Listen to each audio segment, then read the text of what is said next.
En moins de 30 ans, notre description à nous scientifiques de l'océan a complètement changé. On s'est rendu compte que l'océan était complètement peuplé de tourbillons, que c'était un flux qui était turbulent, qu'il n'y avait aucun courant qui était un courant droit. Ça a complètement révolutionné notre façon de voir l'océan. En fait, c'est les courants qui déterminent d'une certaine façon la géographie du vivant dans les océans. Une des grandes questions à l'heure actuelle, c'est quel va être l'impact de la fonte de la banquise et donc d'une modification de la quantité d'eau douce sur la circulation thermohaline profonde. Cet océan joue un rôle primordial dans les échanges avec l'atmosphère et notamment pour l'absorption du gaz carbonique. Donc cet océan a un rôle essentiel sur le climat global. L'océan joue le rôle le plus important de notre système climatique. Et c'est pourquoi il fait actuellement l'objet de recherches intensives. Pour pouvoir comprendre ce qui se passe dans les océans, il faudrait pouvoir être une goutte d'eau. Et on la suivrait comme ça dans le cœur de la machine océanique et on pourrait s'intéresser à déchiffrer les processus qui s'y produisent.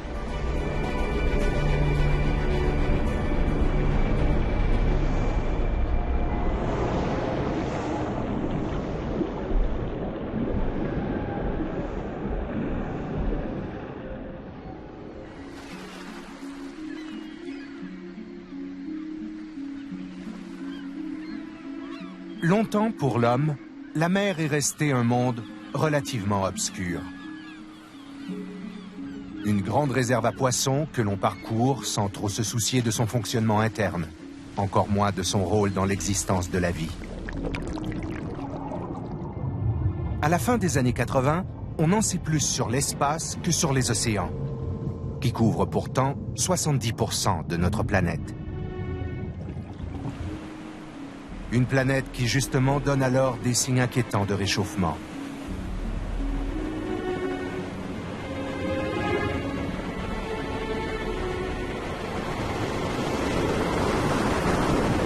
Il devient urgent d'analyser les mécanismes en jeu dans ce bouleversement.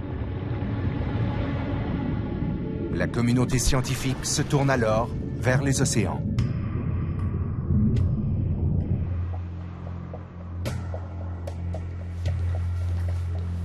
Aujourd'hui, on se rend compte que l'océan est une machinerie très complexe, avec des moteurs, plusieurs, des rouages multiples, et on voit tout de suite que tout est connecté, que ce système global met en relation toutes les eaux du globe et tous les bassins. Tout est lié, interconnecté. Bruno Blanc fait partie des océanographes qui se sont interrogés sur les mouvements des masses d'eau, c'est-à-dire sur leur trajet tout autour du monde.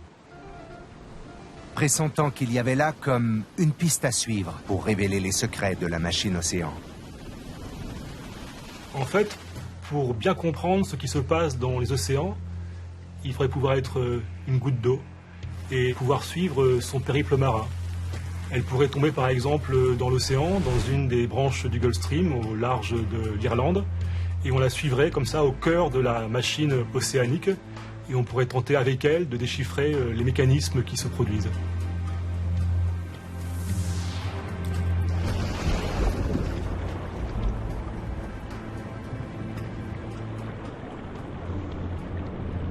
Cette idée n'est pas juste un rêve. Bruno Blanc a réellement modélisé le parcours d'une goutte d'eau portée par les courants marins. Le résultat confirme l'intuition du chercheur. La goutte d'eau va parcourir l'ensemble des océans de la planète avant de revenir, au bout de plusieurs siècles, à son point de départ.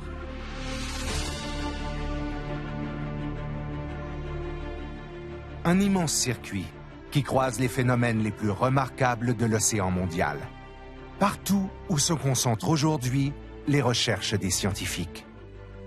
C'est ce voyage-là que nous allons raconter. La goutte d'eau fait cap au nord, elle est portée par une succession de courants de surface qui se refroidissent au contact de l'atmosphère. L'eau, plus froide, va avoir tendance à s'enfoncer dans l'océan. Et en arrivant dans les mers polaires, d'autres processus vont contribuer à accentuer la plongée. Le voyage conduit sans attendre au cœur d'un phénomène qui influence l'ensemble du climat mondial. Cela se passe pendant la saison froide, sous la banquise. La glace, formée par la congélation de l'eau de mer, expulse par gravitation tout au long de l'hiver le sel qu'elle contient. Il en résulte une saumure lourde et froide qui s'enfonce vers les profondeurs, entraînant avec elle d'immenses quantités d'eau. Plus de 10 fois le débit de tous les fleuves du monde. Cette gigantesque cascade sous-marine constitue un véritable moteur. Elle génère 2000 mètres plus bas un large tapis roulant d'eau froide et salée qui se propage vers le sud. Une migration compensée en surface par des eaux plutôt chaudes, entraînées vers le nord. Ainsi se crée la circulation thermo-haline. Thermo pour température et haline pour salinité. Un vaste circuit de courant responsable des transports de chaleur et donc de l'équilibre climatique de la planète. En bref, notre thermostat.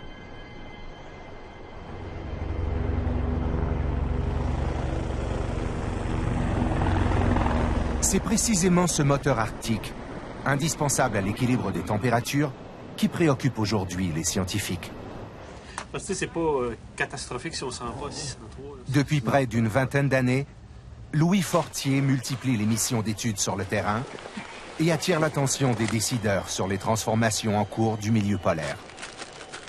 L'océan Arctique est un tout petit océan qui représente à peine 4 de l'ensemble de la surface des océans.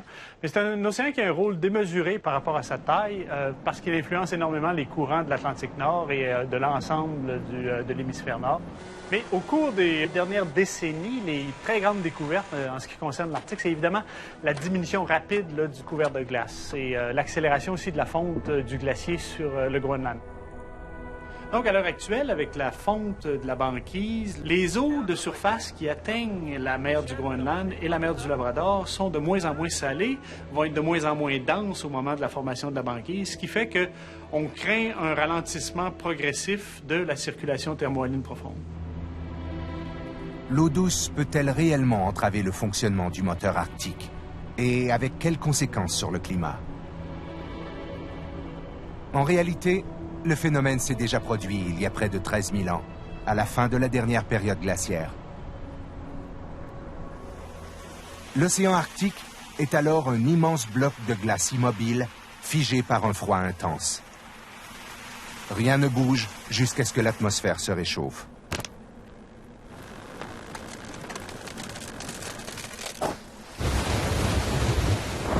En quelques centaines d'années, le paysage est bouleversé. Les glaciers s'effondrent, la banquise se disloque, livre le passage au courant qui entraîne avec eux les blocs de glace. L'océan Arctique se met à fonctionner à peu près comme aujourd'hui. Mais dans le même temps, il se retrouve confronté à d'immenses quantités d'eau douce issues de la fonte des glaces. Que se passe-t-il alors? La réponse se trouve dans ces carottes de sédiments prélevées au fond de l'océan. Elles sont constituées des différentes strates de matière déposées par les courants et les glaces dérivantes au cours du temps.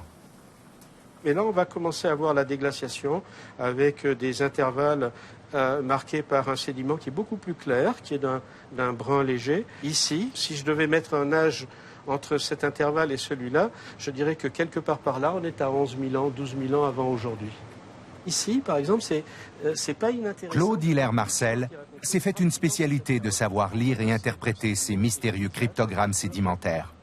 Et il en tire une histoire possiblement révélatrice des perturbations qui guettent la planète. Le sédiment qui est ici, ce sont essentiellement des grains grossiers. Donc on se doute que s'il y a des grains grossiers qui font plusieurs millimètres de diamètre, ce sont généralement les glaces flottantes ou les icebergs qui peuvent transporter ce matériel. Donc ça nous oblige à concevoir un océan dans lequel la glace de mer s'est remise à circuler. Et cette glace et l'eau de fonte de cette glace de mer vont pénétrer les mers nordiques, c'est-à-dire mer de Norvège, mer du Groenland, et puis ensuite vers les bassins de l'Atlantique Nord, et vont diminuer la salinité dans ces bassins-là et ralentir la formation d'eau profonde dans l'Atlantique Nord. Dès lors que se réduit le débit de la grande cascade sous-marine, le moteur de la circulation océanique s'affaiblit. Moins d'eau froide vers les profondeurs, moins d'eau chaude tirée en surface vers le nord. Le thermostat se dérègle. D'un seul coup, on va avoir un immense coup de froid sur l'Atlantique Nord. Donc pendant 1 millier d'années à peu près, on va avoir des conditions de type presque glaciaire qui se remettent en place. Le front glaciaire dans l'Atlantique Nord va avancer d'environ, vers le sud, d'environ 1500 km. À la suite de cet épisode dont l'Arctique est entièrement responsable.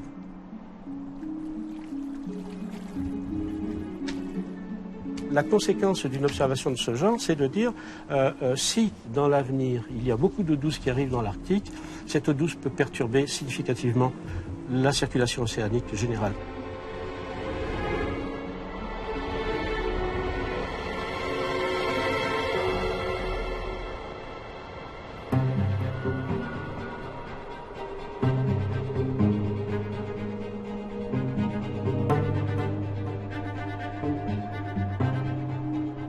Donc maintenant, cap au sud. Notre goutte d'eau va traverser l'océan Atlantique du nord au sud en suivant un courant profond, à environ 2000 mètres de profondeur, sur le bord ouest du bassin atlantique, un courant issu de la formation des eaux denses dans l'océan Arctique.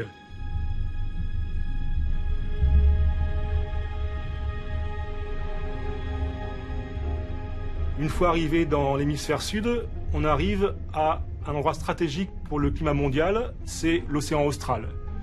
Un océan dont on a sans doute longtemps sous-estimé l'importance, mais il faut comprendre qu'il est dur d'accès, donc mal mesuré. En fait, c'est une région qui est particulièrement inhospitalière.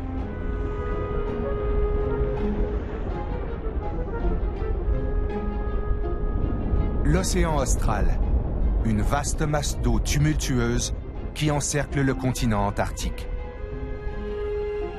Placé aux confins du monde, il est le moins accessible et le plus dangereux des océans de la planète. Un défi pour qui veut l'explorer et en comprendre son fonctionnement. Ici, aucune terre pour ralentir dans leur ronde incessante les vents les plus violents du globe. Rien non plus pour atténuer la force du courant circumpolaire. Un monstre qui emporte les eaux dans un vertigineux manège autour du continent antarctique. Il est le plus puissant des courants de la planète. Large par endroits de 2000 km, capable d'agir jusqu'à 4000 mètres de profondeur. Mais faute d'observation et de données in situ, l'océan austral et son terrible courant sont longtemps restés à l'écart des modèles construits par les scientifiques.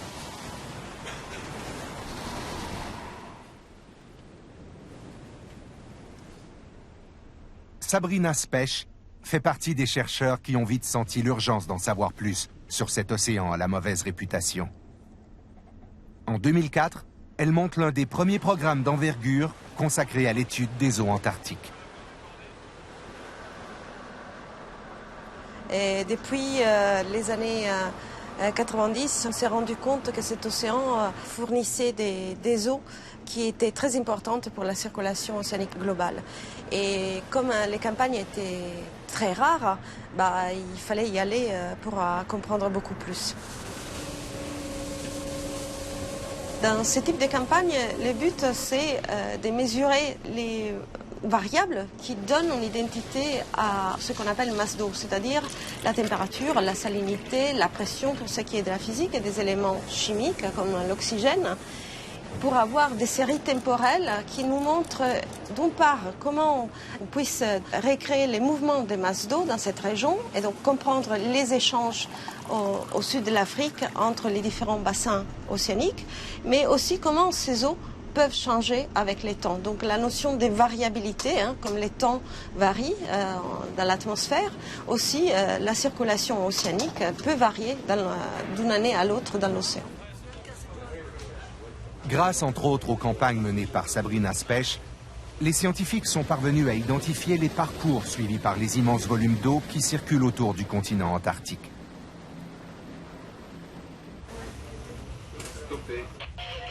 On a ainsi découvert la façon dont sont connectés ici les 3 grands océans de la planète.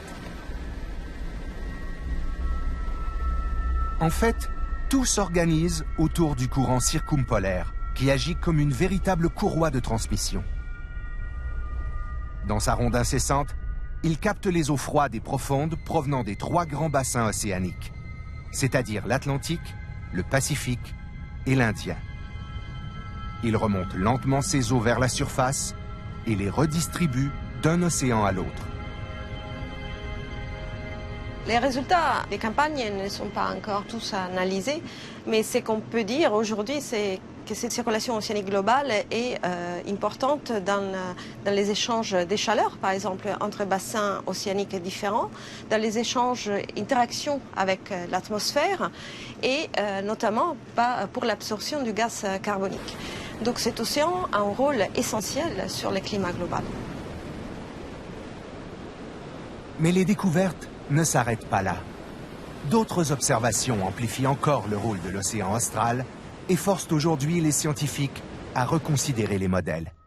On voit ici qu'il y a aussi le long du continent antarctique, vraiment près de la pente continentale et du plateau, la formation des eaux de fond. Ces eaux de fond, les eaux les plus denses qu'on retrouve dans tous les bassins océaniques, qui sont tapissés par ces eaux, et ces eaux se forment de manière très localisée autour de ce continent. On commence uniquement aujourd'hui à les apercevoir, on a quelques observations, mais on ne connaît pas du tout la quantité de ces eaux qui sont formées. Et les processus semblent être liés aux polynies qui existent autour de l'Antarctique.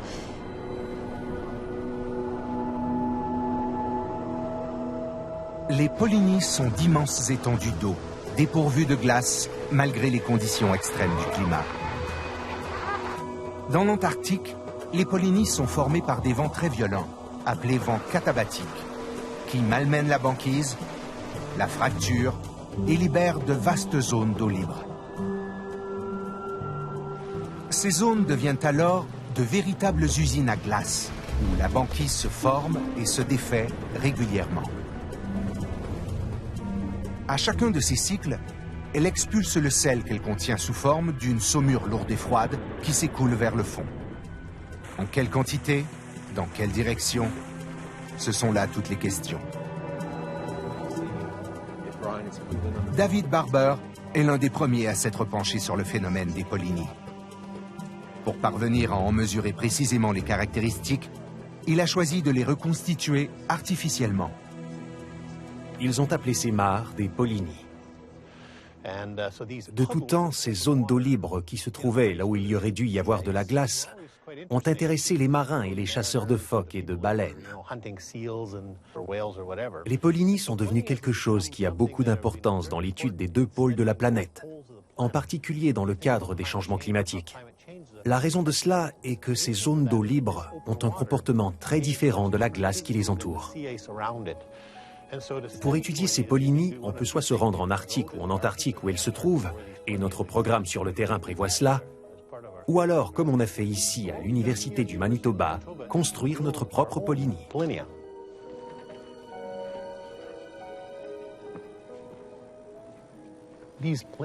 Des eaux profondes se forment à longueur d'année dans les polynies, que ce soit sous des températures de -40 au cœur de l'hiver, ou ici à notre centre de recherche où la glace est à l'origine des eaux qui coulent au fond du bassin. Dans le cadre de nos recherches, on mesure ce phénomène de façon continue. C'est ainsi que fonctionne la circulation de l'eau dans l'océan. Les polynies jouent un rôle primordial dans la formation d'eau profonde et la circulation thermo-haline. Il y a de nombreuses polynies en Antarctique. On en retrouve tout autour du continent. Elles varient en taille de dizaines, de centaines, voire de milliers de mètres carrés. Il y en a certaines qui font des centaines de kilomètres carrés et d'autres qui peuvent mesurer jusqu'à plusieurs centaines de milliers de kilomètres carrés. Les mesures effectuées en laboratoire, couplées aux observations de terrain, permettent d'affirmer qu'au fond de l'océan austral s'écoule tout un réseau de gigantesques fleuves d'eau froide. On a récemment réussi à mesurer le débit de l'un d'eux. Il est équivalent à 60 fois celui de l'Amazone. Ces découvertes prouvent ainsi au pôle Sud l'existence d'un véritable deuxième moteur, impliqué comme celui du pôle Nord, dans la circulation océanique globale. 2 systèmes connectés qui entraînent tout un réseau de courant autour du monde. L'océan est la partie la plus influente de notre système climatique. Et ce sont les pôles qui servent de moteur à ce système, car ils influencent la circulation dans l'océan et le déplacement des masses d'eau partout sur la planète.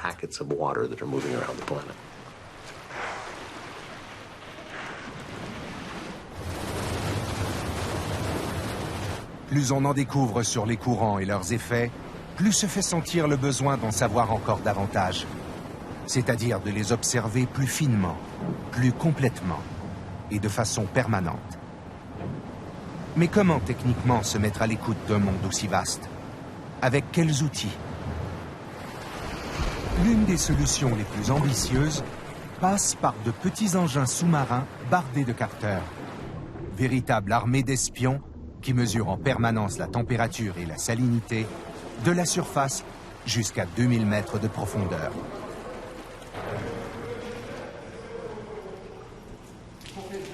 Avant d'être envoyés en mission, ces petits robots sont entraînés ici, sous la surveillance attentive des ingénieurs responsables du programme. Pour Loïc Petit de La Villéon et Nathanaël Le Breton, l'océan mondial est devenu un vaste terrain de manœuvre. 2C7.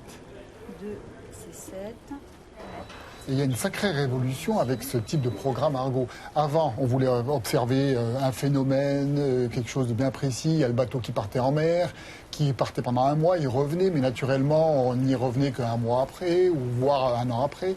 Là, on s'est mis dans l'idée d'avoir un programme d'observation, alors c'est important, global, pérenne et permanent de l'océan. L'objectif, c'est d'avoir 3000 flotteurs à la mer, en permanence. Et là, cet écran-là, on va voir l'évolution du réseau. Au début, on a été au plus facile. Puis au fur et à mesure que les parties les plus faciles étaient remplies, on est parti vers le sud et on va voir un petit peu les choses évoluer. Alors, on retrouve, là, typiquement, on retrouve un navire qui a fait un grand transit et qui en a déployé tout le long de la route. Maintenant, on voit qu'on commence à se diriger un petit peu vers le sud. Le nord est bien, l'hémisphère sud a été fait un peu plus tard. Alors on voit que l'extrême sud, il y a encore des lacunes. Les données du système Argo, disponibles gratuitement dans le monde entier, sont utilisées en particulier pour alimenter les modèles mathématiques. L'enjeu est de pouvoir reproduire la dynamique des océans en tout lieu de la planète. Problème, il est des zones où ces petits espions sont comme bâillonnés par l'environnement lui-même. Ici, notre goutte d'eau voyage sous la glace. Alors ce n'est pas un problème pour elle parce que bien sûr les courants marins existent sous la zone qui est gagnée en hiver par la glace de mer. Par contre, cette glace est un obstacle majeur et fâcheux pour les instruments océaniques, les flotteurs dérivants, qui sont censés remonter à la surface périodiquement et transmettre leurs données aux scientifiques. Pour cela, les chercheurs ont imaginé un autre véhicule de mesure qui n'a pas peur d'aller nager sous ces zones couvertes par la glace de mer. Là, je crois qu'il faudra être à 3.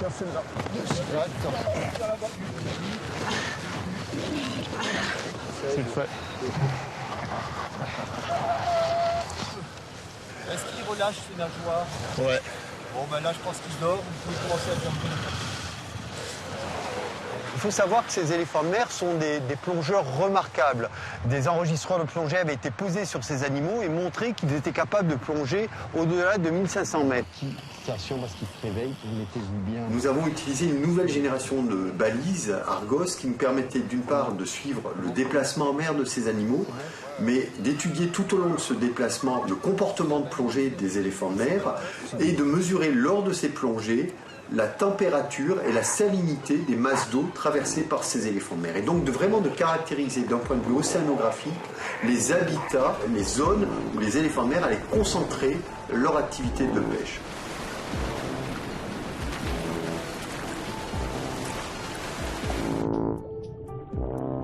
Pour atteindre ces zones de chasse, cet éléphant de mer se dirige vers le sud et s'apprête à explorer des eaux couvertes par la glace. Les informations que recueille cet envoyé spécial sont inédites. Elles permettent d'enregistrer pour la première fois les conditions océanographiques associées à la formation de la banquise et complète ainsi les données nécessaires aux scientifiques pour leur modèle. Après plusieurs tours de circuit autour du continent antarctique, notre goutte d'eau est disposée à s'échapper du courant circumpolaire.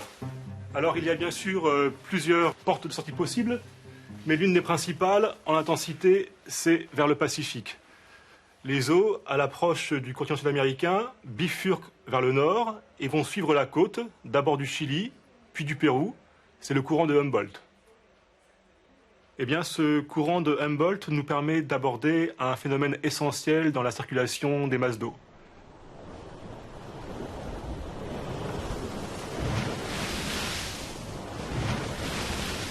Mais que cachent donc les eaux du courant de Humboldt pour que des océanographes, des climatologues, des biologistes et même quelques généticiens viennent y traîner leurs filets?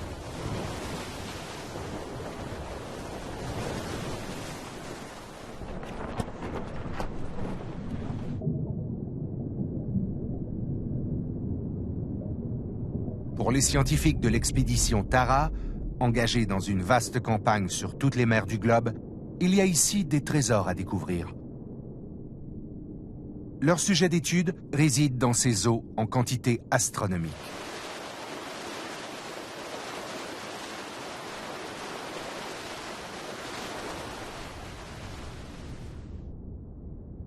Cette soupe verdâtre est en fait un concentré de vie.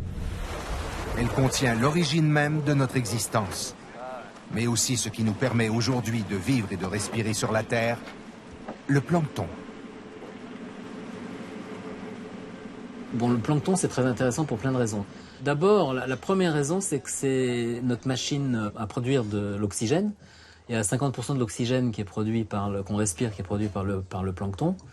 C'est aussi les organismes qui séquestrent le gaz carbonique. Donc il y a aussi 50% du gaz carbonique qui est rejeté dans l'atmosphère, qui est séquestré par le plancton au fond des océans. Le plancton regroupe en fait des milliers d'espèces différentes, végétales et animales.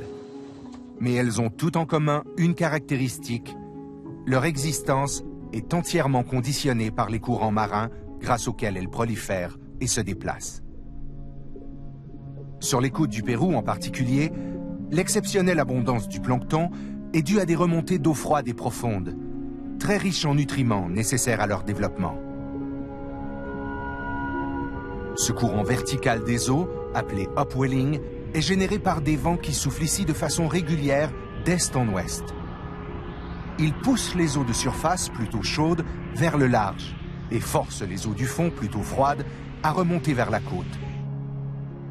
L'upwelling est donc ici directement responsable d'une remarquable abondance de vie, sous toutes ses formes.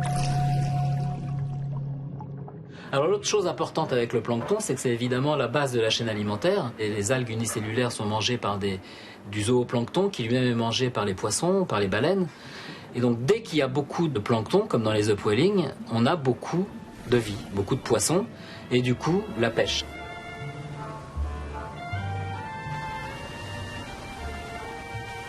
Parmi toutes les espèces de poissons qui profitent de l'écosystème, l'anchois domine très nettement.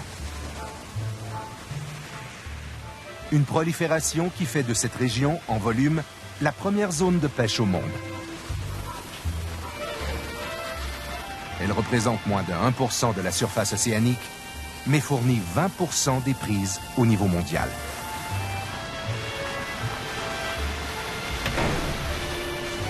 Mais l'homme n'est pas le seul grand prédateur à profiter de cette manne.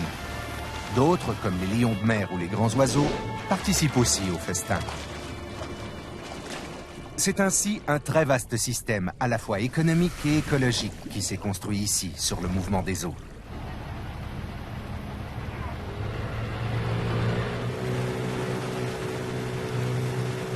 Les enjeux sont donc multiples, et il est probable qu'aucun pays au monde ne s'inquiète autant des caprices de ces courants que le Pérou.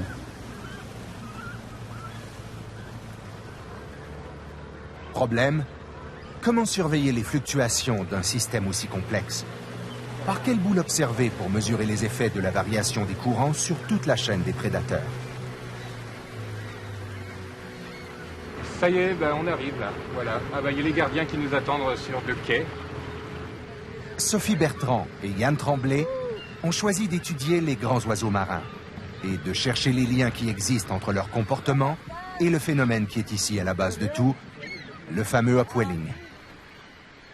Pour cela, ils séjournent régulièrement au large de Lima, sur une île interdite aux humains, hormis 2 gardiens exilés ici à l'année.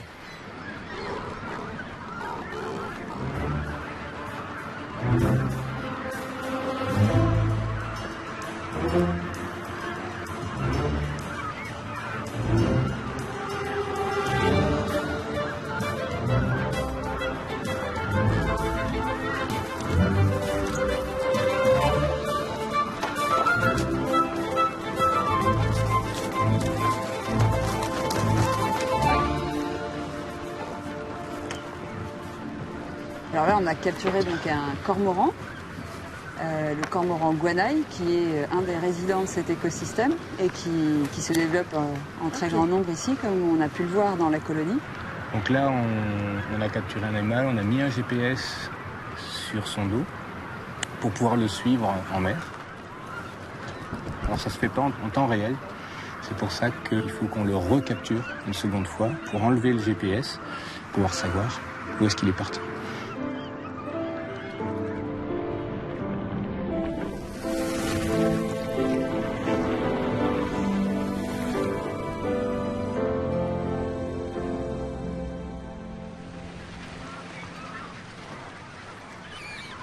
Alors cet animal, on sait qu'il va revenir et on sait où il va revenir parce que justement, il a un nid. Donc on sait sur quel nid il a ses poussins et on sait où est-ce qu'il va revenir pour donner ce qu'il est allé pêcher en mer à son poussin.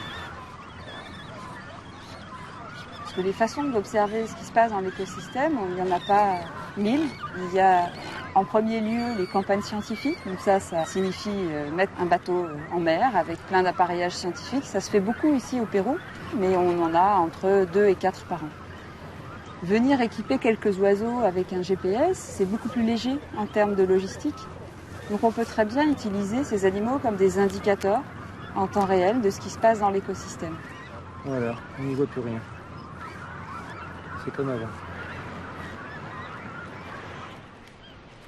Voilà. Il est parti, on va décharger les données. Voilà. Alors. Ah ben voilà. 2 voyages. Il y en a 2 beaux voyages. Alors ils sont partis à... C'est pas très loin. Non, c'est pas très loin. Ça fait quoi ça? Ça fait 15 km? À peu près, oui. 10-15 km. Attends, on va zoomer un petit peu pour voir là. Donc là on voit très bien une zone où probablement il a chassé. Bon, en tout cas, c'est le signe qu'il y a de l'anchois pas loin. Il y a de l'anchois pas loin, en effet. Quand on regarde un oiseau bon plongeur comme un cormoran, on se rend compte avec les données qu'on regarde, et on croise ça avec justement des données de campagne en mer, que les profondeurs maximum des plongées des cormorans peuvent nous renseigner sur la profondeur d'une oxycline. L'oxycline est la limite à partir de laquelle les eaux deviennent trop pauvres en oxygène pour la plupart des organismes vivants, comme les anchois qui évoluent toujours au-dessus de cette barrière. Or, cette oxycline est directement liée à l'activité de l'upwelling. Lorsque celui-ci faiblit, l'oxycline descend. Les anchois se répartissent alors plus largement et forcent les oiseaux à des voyages plus lointains, ce que détectent les GPS embarqués. Ainsi, les parcours des cormorans deviennent un indicateur des variations de l'upwelling. On sait que c'est pas très éloigné. D'habitude, ils peuvent facilement aller à 20 km, 30, 40 km. Oui, dans des conditions difficiles, on a enregistré des voyages qui s'éloignaient à 60, 70, 80, jusqu'à presque 100 km de la colonie. Les courants marins génèrent donc ici non seulement la chaîne alimentaire dont dépendent les hommes et les animaux, mais ils lui confèrent aussi toute son instabilité. Et parmi toutes ces perturbations, la plus redoutée, la plus spectaculaire, s'appelle El Niño.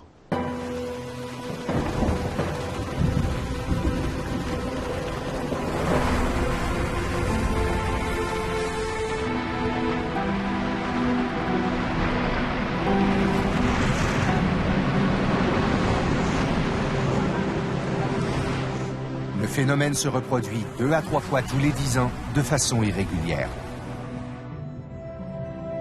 Tout commence par un changement de régime des vents.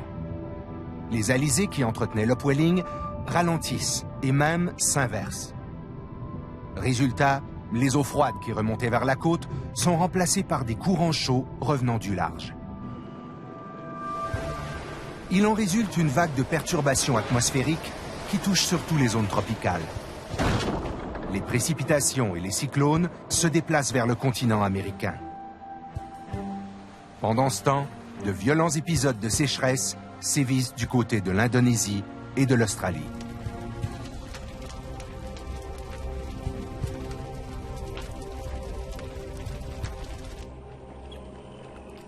Mais au Pérou, les conséquences sont aussi économiques et forcent les scientifiques à une vigilance accrue.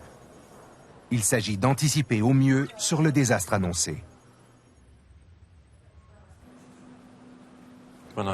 On sait que l'écosystème de Humboldt est caractérisé par des eaux froides.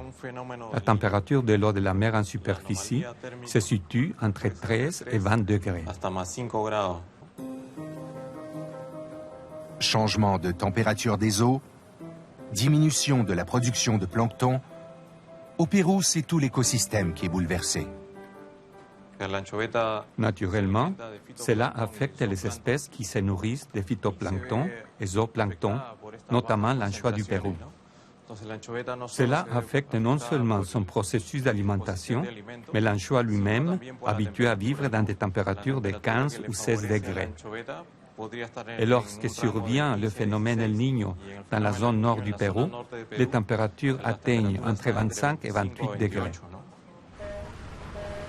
Sous la pression d'El Niño, l'anchois disparaît, c'est-à-dire 99% de tout ce qui fait la pêche industrielle, avec évidemment d'importantes conséquences sur l'économie du pays.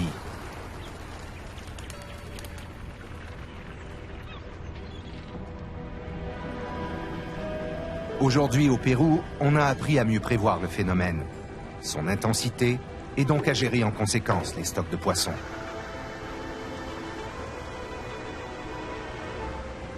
Mais au-delà du contexte local, l'événement El Niño témoigne de la puissance du lien qui unit océan et atmosphère. C'est-à-dire des gigantesques perturbations climatiques tout autour du monde que peut entraîner une simple variation de courant en un point du globe.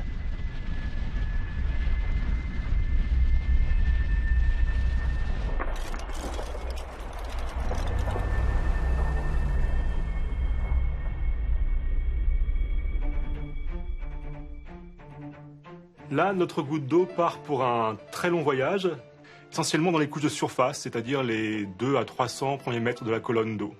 Elle est poussée par les alizés, donc elle quitte les côtes sud-américaines, et c'est le courant équatorial sud qui va la transporter d'est en ouest jusqu'à l'Océanie.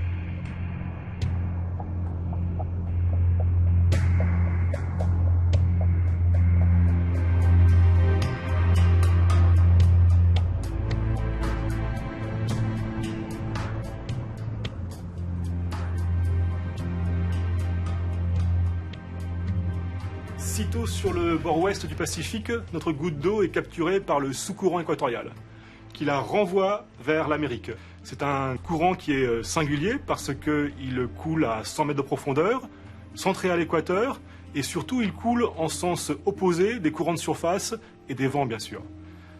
Cette goutte d'eau donc va être capable de faire plusieurs fois la navette entre l'ouest et l'est du Pacifique en empruntant alternativement les courants de surface et le sous-courant équatorial. Ce type de recirculation n'est pas extraordinaire. En fait, dans chaque sous-bassin, il y a de telles cellules de circulation interne qui s'ajoutent bien sûr aux connexions avec les autres bassins.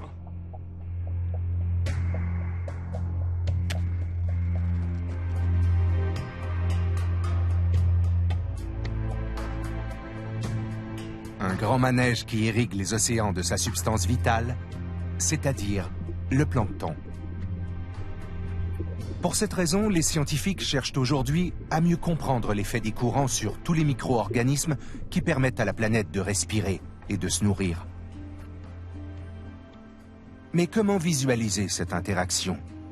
Comment mettre en relation la circulation des eaux et la diversité biologique des océans. C'est ce défi qu'a décidé de relever Mike Follows au Massachusetts Institute of Technology, en modélisant le comportement des différentes espèces de plancton en fonction de leur environnement.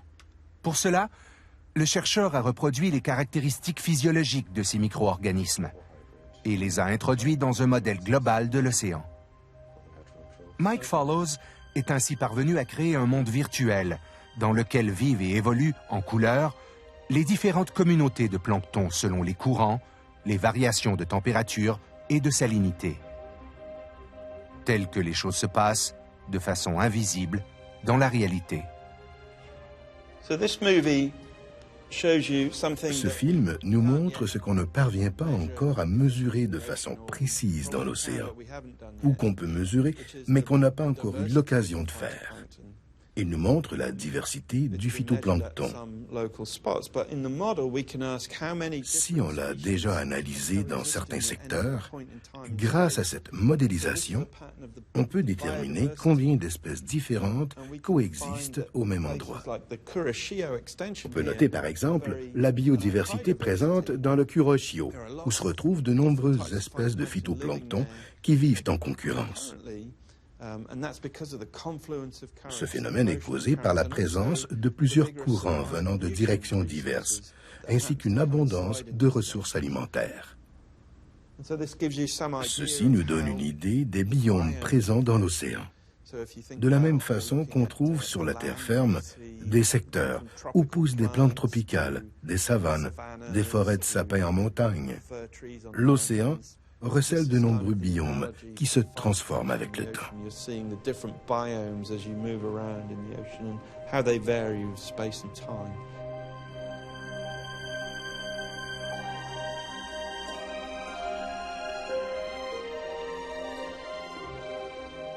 Ces images d'une vie marine soumise au jeu des courants sont le fruit des modélisations aujourd'hui les plus avancées. Un univers virtuel, mais encore en construction, qui, pour Mike Follows, permettra à terme de tester les différents scénarios liés au changement climatique. On peut maintenant interroger des modèles comme celui-ci pour comprendre pourquoi évoluent ces territoires, comment ils seraient influencés par un changement de la physique des océans, par exemple un réchauffement qui modifierait leur répartition.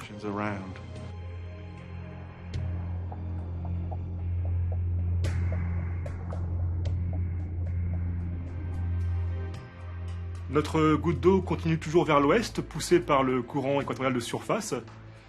Passé Madagascar, il y a séparation du courant en deux branches. La branche nord conduit à la recirculation dans le bassin indien, mais pour aller vers l'Atlantique, c'est la branche sud qui est la plus efficace, la plus rapide. Et là, notre goutte d'eau va emprunter le courant des aiguilles, qui est le pendant du Gulf Stream pour l'océan Indien. Et ce courant va la mener jusqu'à la pointe sud de l'Afrique. En pénétrant dans les eaux côtières de l'Afrique du Sud, la goutte est susceptible de se retrouver face à la plus spectaculaire migration de sardines observable sur notre planète. Le phénomène est lié à la présence d'un puissant upwelling. Ici, ce sont les eaux froides de l'océan austral qui remontent le long des côtes. Elles forment un couloir d'eau riche en plancton que des millions de sardines empruntent tous les ans de façon rituelle, au grand plaisir de toute une armée de prédateurs.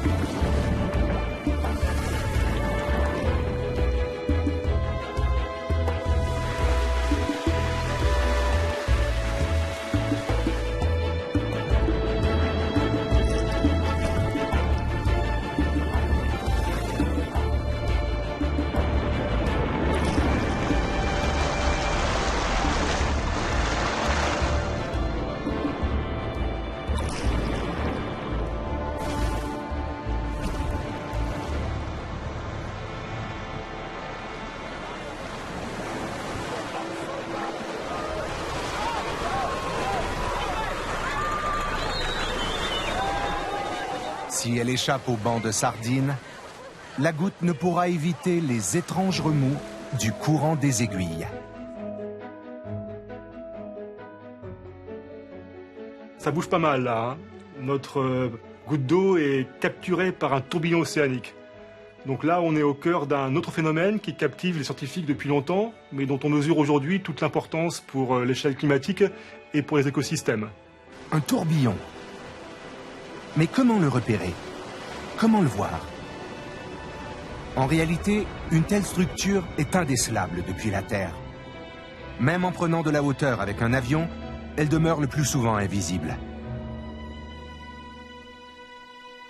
Pourtant, le tourbillon est là, quelque part, chargé d'une énergie considérable, capable d'entraîner avec lui des millions de mètres cubes d'eau. Pour en constater l'existence, il faut monter beaucoup plus haut.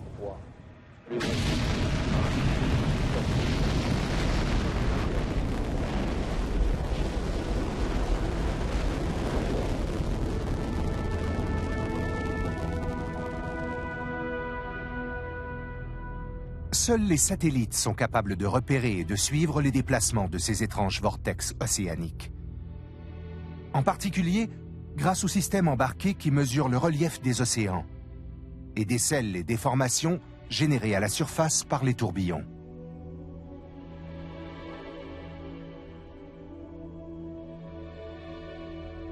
Pour Marina Levy, qui étudie ces structures et leurs effets sur le milieu marin, le satellite a révélé toute l'ampleur d'un phénomène longtemps insoupçonné.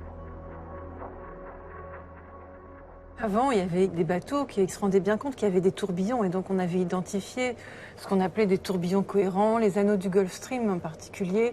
Mais c'est vraiment avec l'altimétrie qu'on s'est rendu compte que l'océan était complètement peuplé de tourbillons, que c'était un fluide qui était absolument complètement turbulent, qu'il n'y avait aucun courant qui était un courant droit. Ça a complètement révolutionné notre façon de voir l'océan.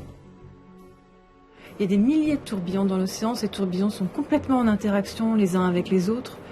Certains peuvent vivre très longtemps, jusqu'à 2-3 ans, mais ils sont formés en quelques semaines à quelques mois. En plus, ils sont très très énergétiques. Ils sont associés à des vitesses qui sont importantes, aussi bien sur l'horizontale, des courants, mais également sur la verticale. Ils sont associés à ils induisent en fait des mouvements d'eau depuis le fond de l'océan jusqu'à la surface et inversement qui sont assez rapides, qui sont même très rapides, qui sont les mouvements d'eau verticaux les plus rapides qu'on puisse avoir, qui sont de l'ordre de 20 mètres à 30 mètres, parfois jusqu'à 50, 100 mètres par jour.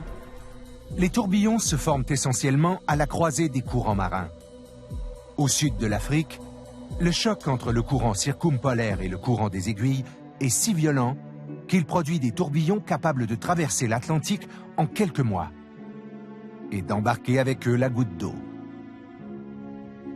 Mais surtout, ces turbulences produisent un brassage intense, dont on découvre aujourd'hui les effets sur les propriétés physiques et chimiques de l'océan. Ces tourbillons, c'est des vitesses, aussi bien horizontales que verticales, et donc ça va transporter de la chaleur. Et en tant que transport de chaleur, c'est important pour le climat.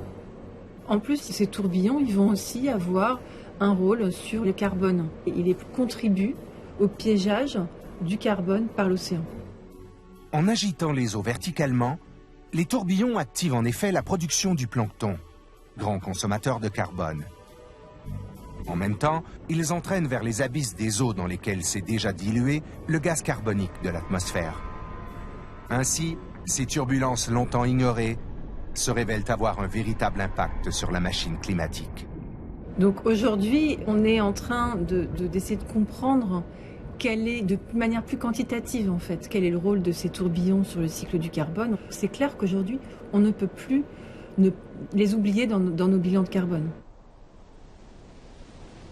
La planète se réchauffe, étouffée par ce gaz carbonique émis par l'activité des hommes. Mais l'océan est là, qui en dissout près de 50% en absorbant le carbone qu'il contient.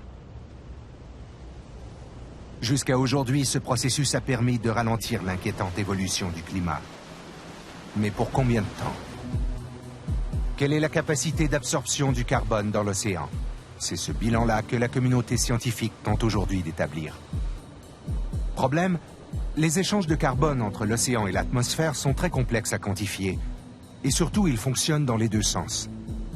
Oui, c'est une question importante, même urgente, d'évaluer cette absorption de carbone par l'océan. Et on s'est rendu compte dernièrement que le carbone était absorbé essentiellement au niveau des tourbillons qui sont mal échantillonnés par les campagnes océanographiques actuelles.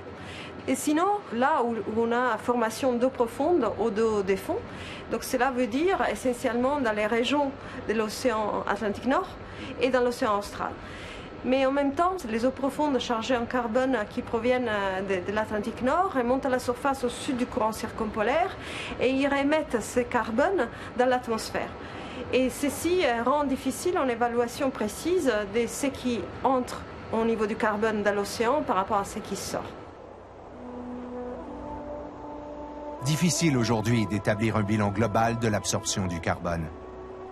Cependant, les résultats des études les plus récentes sont plutôt pessimistes. Elles révèlent que localement, la quantité de carbone absorbée a plutôt tendance à diminuer. L'Atlantique Nord, par exemple, en absorbe 2 fois moins qu'il y a 10 ans. Dans l'océan austral, c'est 10 fois moins. Parallèlement, la concentration du carbone dans l'océan, elle, a beaucoup augmenté. Les scientifiques ont calculé qu'elle aura triplé d'ici 2100. Une première en 20 millions d'années. Ce qui a pour effet d'augmenter progressivement l'acidité de l'eau et de menacer le développement des organismes à coquilles et des coraux.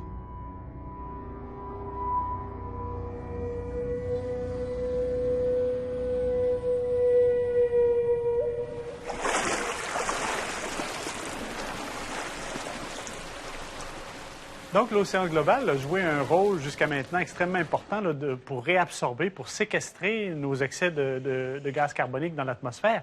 Et c'est comme un réservoir qui se remplit, qui se sature. Et non seulement il va arrêter bientôt de recapturer ce gaz carbonique, mais il va commencer, en fait, parce que sa chimie change, parce qu'il s'acidifie et qu'il se réchauffe, ce réservoir-là va commencer à rejeter, à retourner à l'atmosphère le CO2 qu'il a emmagasiné depuis le début de l'ère industrielle. Et là, c'est inquiétant parce que, d'une façon très abrupte, on va peut-être augmenter de 50 ou même doubler les concentrations de CO2 dans l'atmosphère. Et là, le réchauffement planétaire va s'accélérer.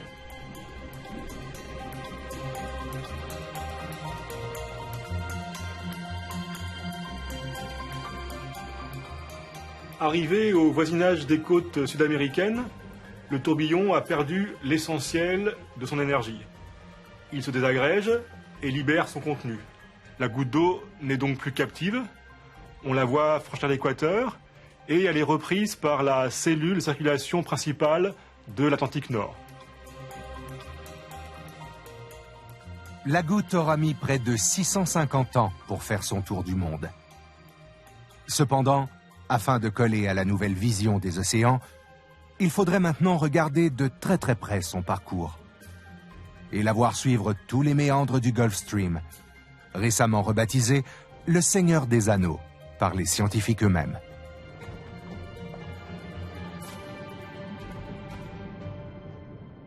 En revoyant cette trajectoire, on se rend compte que notre goutte d'eau a ressenti des mouvements à des échelles très différentes tout au long de son parcours. On a vu l'échelle du bassin océanique avec une cellule de circulation sur l'Atlantique Nord. Il y a aussi la très grande échelle, avec notre goutte d'eau qui bascule d'un océan à un autre. Et puis il y a la petite échelle, avec une goutte d'eau qui est captive d'un tourbillon. Donc la dynamique océanique est un puzzle complexe, qui est constitué de pièces de puzzle donc de tailles très différentes, qui pourtant s'assemblent, se complètent et interagissent. Et donc pour nous, l'idéal, aujourd'hui, serait de pouvoir représenter numériquement toute cette dynamique, à toutes les échelles en même temps, avec un seul et même modèle. Même s'il reste encore beaucoup à faire pour achever le grand modèle virtuel des océans, le travail des scientifiques affiche déjà à ce jour des résultats considérables et nous force à regarder différemment le monde qui baigne nos côtes. Difficile de ne pas voir, au-delà de l'apparente placidité de ces eaux, la mécanique très complexe qui garantit l'habitabilité de notre planète. Difficile aussi de douter des changements qui menacent tout le système et révèlent sa fragilité.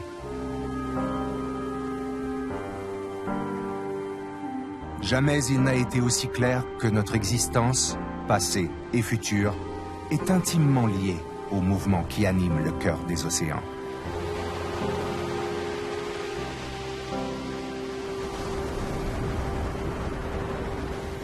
Retour aux sources pour notre goutte d'eau. On la voit revenir ici à son point de départ. Alors bien sûr, dans l'océan réel ou dans ce modèle numérique, le nombre de trajectoires possibles est illimité. Néanmoins, la circulation océanique est bel et bien un immense circuit. Et peut-être d'ailleurs que notre goutte d'eau est déjà partie pour un deuxième tour.